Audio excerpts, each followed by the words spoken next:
or Shawn Porter is one of Bud's biggest options right now. You know what I'm saying? And, you know, a lot of people in the boxing community are calling for that fight. It's a good fight. It's a really good fight.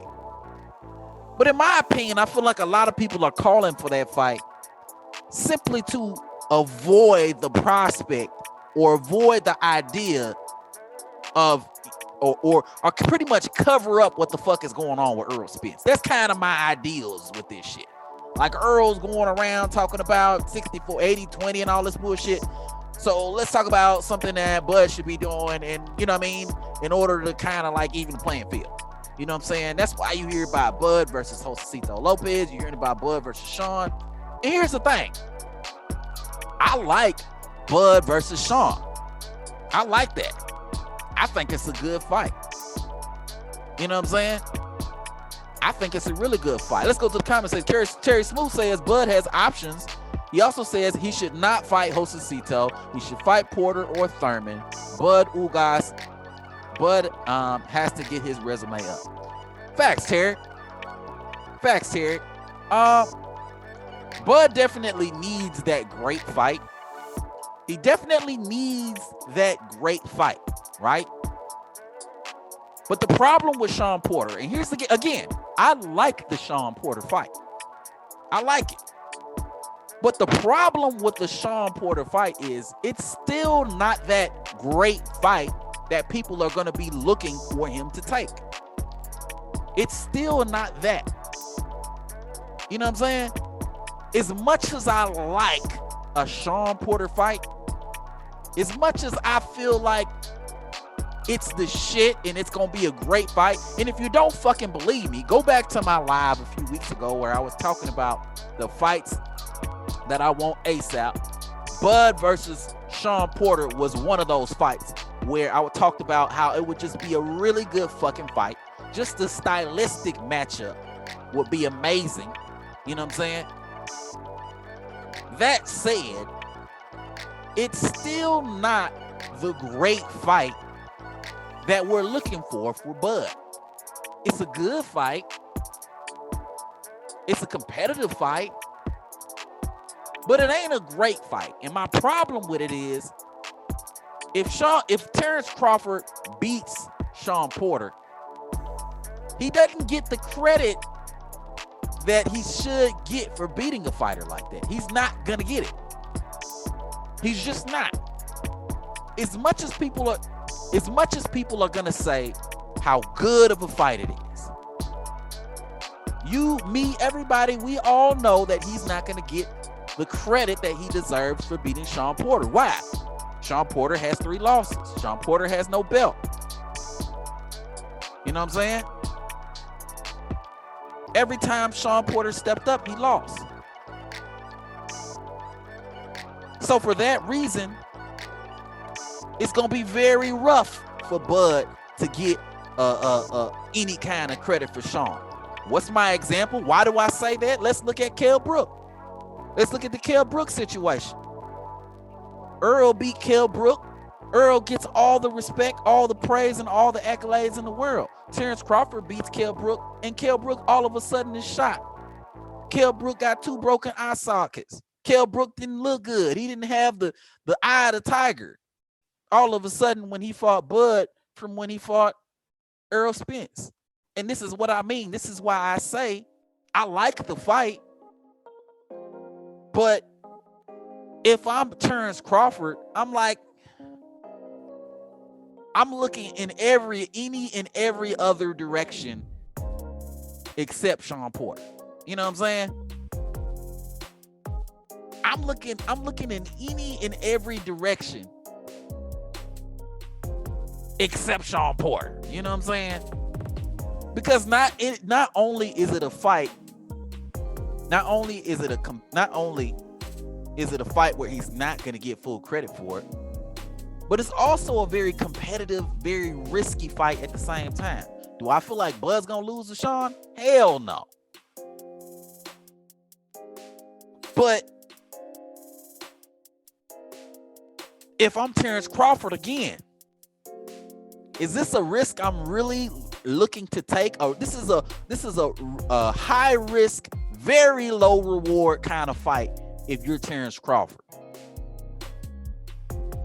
Because not only are we not talking big money, but we're not talking huge credibility either. We're not talking any belts. We're not talking anything that somebody like a Bud Crawford would find useful in his campaign to be great.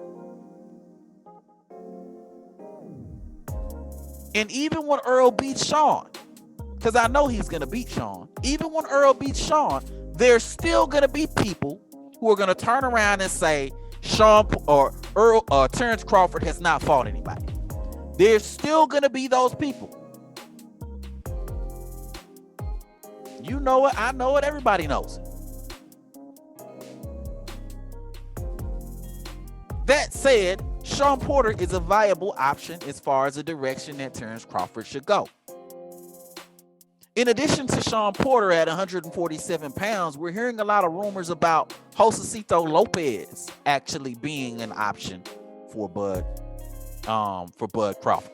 So here's the thing about Josesito Lopez fight, right? Here's the thing about Josesito Lopez. I don't like the fucking fight. I don't like Terrence Crawford versus Josesito Lopez, okay? I don't like it. Point blank, period. Okay? Unless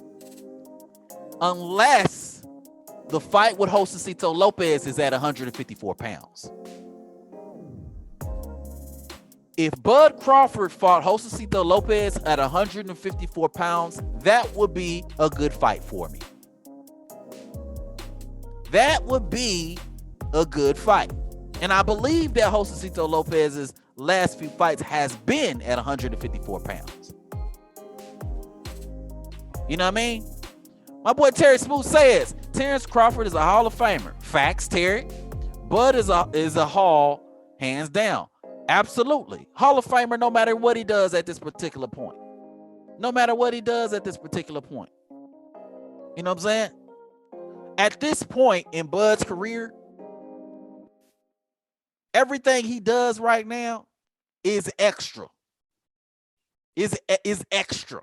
Because he's already cemented his career as a Hall of Famer.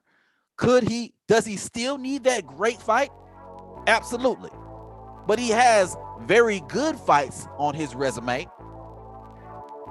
But a great fight will be very helpful. Terry Smooth says he a Hall of Famer regardless. Facts, Terry. He a Hall of Famer regardless. He's a Hall of Famer regardless. But back on point. If Bud Crawford fought Josesito Lopez at 154 pounds, ideally that would be a good look for me. Because that would be Bud beginning his campaign at 154 pounds. You know what I'm saying? Ideally, that would be a good start to Bud's entry into the 154 pound division. You know what I'm saying? Terrence Mew says, undisputed is enough plus 3 division champ. Absolutely. Absolutely. But here's the thing, Terry. Bud is trying to make that, I think Bud is trying to make that transition into that 4th weight division. So can you imagine Bud Crawford right now going into 154 pounds? Okay. Beating some of these super welterweights, beating Jermell Charlo and becoming undisputed at 154 pounds. That would mean more than an undisputed at 147 pounds to me. That would mean more than 147 pounds undisputed. A 154 one would mean much more to me for Terrence Crawford than a 150 or 147 undisputed. It would mean much more to me at 154 pounds because now you're beating guys who are noticeably bigger and stronger than you. God damn, I'm gonna learn how to speak English one goddamn day.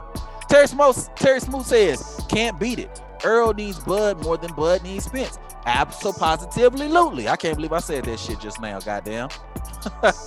But you're absolutely right, Terry. 100%. You're absolutely right. Right now, Earl needs Bud way more than Bud needs Earl. And I said this before. Earl at this point in his career is trying to do what Terrence has already done. He's trying to do what Terrence has already done. What Terrence has done years ago. And now in his third weight division as a champion. So if Terrence was to go up to 154 and become undisputed in that weight division as well, heads and shoulders above all the competition, hands motherfucking down.